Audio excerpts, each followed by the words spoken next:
Bonjour. Écoutez, merci beaucoup d'être là. Ils m'ont laissée toute seule, mais je vais tout à fait être dans la lignée de ce qu'ils viennent d'évoquer. Parce que moi, je travaille à l'échelle d'un territoire, Paris-Est, Marne-et-Bois, donc autour du bois de Vincennes, les 13 villes autour du bois de Vincennes, donc une trame verte et une trame bleue avec la Marne. Il y a donc 13 villes qui constituent 520 000 habitants. Pour vous donner une petite image du profil, 94% de PME, TPE, 1600 structures de l'économie sociale et solidaire, à la fois la ville la plus riche du Val-de-Marne en termes de panier moyen et 9 quartiers prioritaires, pour vous dire un petit peu la diversité. Donc pour illustrer ce qui est important pour nous dans ce qui a été évoqué juste avant, c'est de dire qu'en effet, les transitions sont en marche à l'échelle des territoires, à l'échelle locale, et notre territoire, Paris-Est, Marne-et-Bois, a choisi de s'appuyer sur l'innovation pour mettre en place cette accélération nécessaire pour travailler avec les 13 villes qui la composent et pour faire coopération, comme le disait Monsieur Maire. Il a mis en place une politique qu'il appelle territoire durable et innovant, grâce au soutien de nos élus ici présents. Donc territoire durable et innovant, c'est quoi? C'est créer des dialogues territoriaux entre les acteurs locaux présents sur le territoire, éducation nationale, entreprises, associations, institutions, des gens qui parfois se parlent jamais, c'est-à-dire s'appuyer sur les expertises, la richesse, puisque les besoins émanent du territoire, les défis émanent du territoire, mais aussi les solutions. Donc nous, au pôle environnement et innovation et transition écologique, coopération, nous avons décidé de nous appuyer sur l'ODD 17, l'objectif de développement durable de la planète numéro 17, et d'être une ingénierie qui permet des coopérations entre les acteurs qui ne sont pas dans les mêmes mondes, mais qui ont des caps communs et qui peuvent travailler ensemble, faire converger leurs forces pour mettre en place notamment des actions sur les transitions nécessaires, qu'elles soient sociales, sociétales, environnementales. Et donc notre feuille de route à nous est le plan climat. Nous avons fait voter par les 13 villes en mai 2022, excusez-moi, un plan climat territorial avec 6 axes de travail. Nous travaillons donc, nous nous positionnons en tant qu'ingénierie du lien.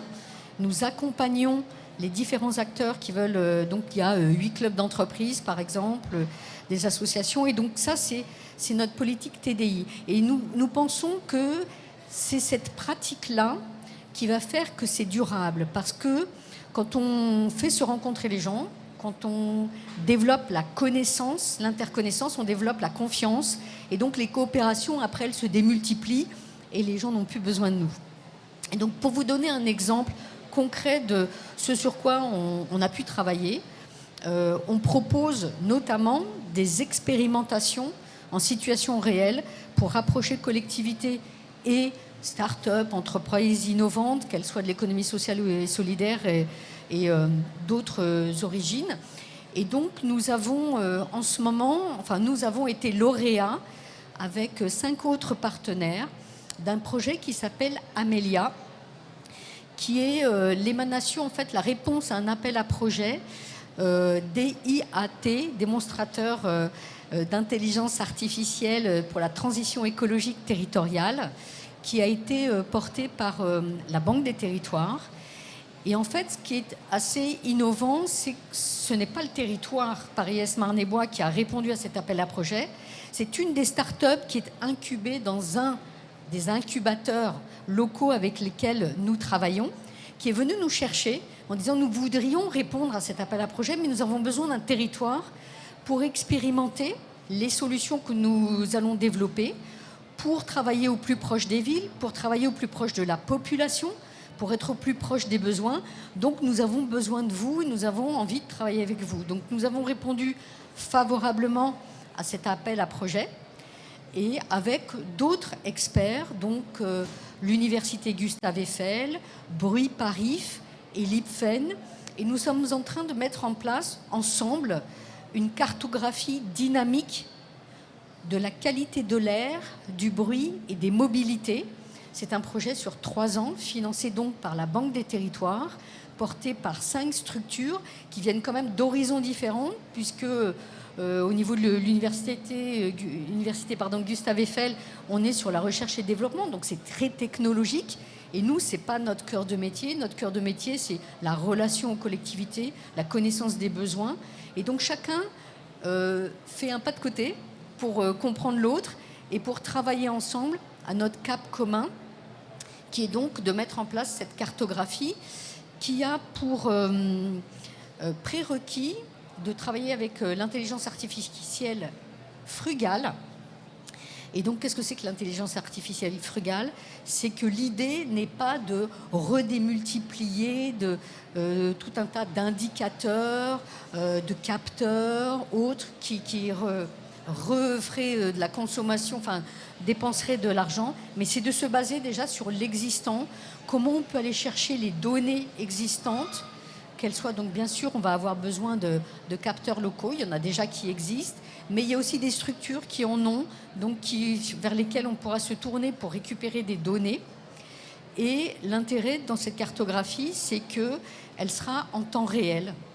Donc aujourd'hui, on a des données sur la qualité de l'air et autres, et sur le bruit, mais elles remontent à 2 ans souvent, tandis que là, on sera plus en temps réel. Ce sont des outils qui sont très très importants pour les élus des villes pour prendre des décisions, parce que cet outil va permettre de mieux cibler l'investissement, d'aller chercher ensuite les dispositifs qui permettent de financer aussi ces investissements.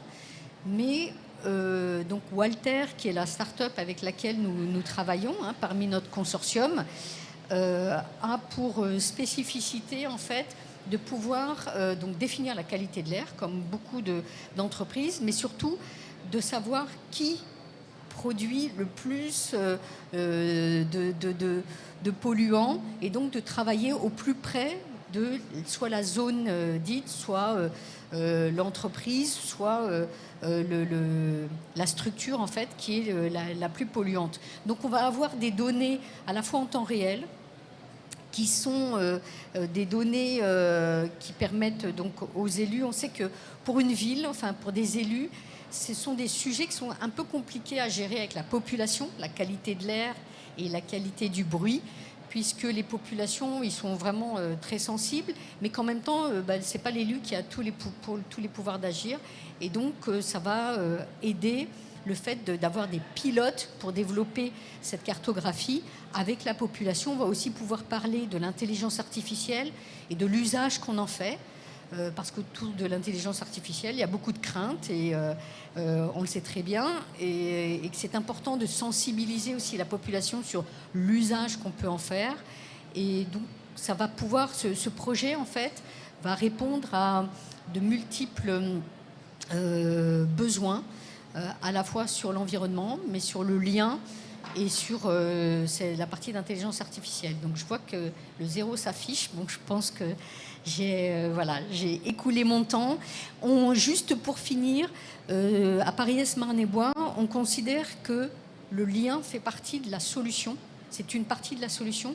Donc on travaille ensuite avec de la haute technologie ou le low-tech aussi, mais le lien est capital dans les relations pour travailler sur des solutions durables. Je vous remercie beaucoup.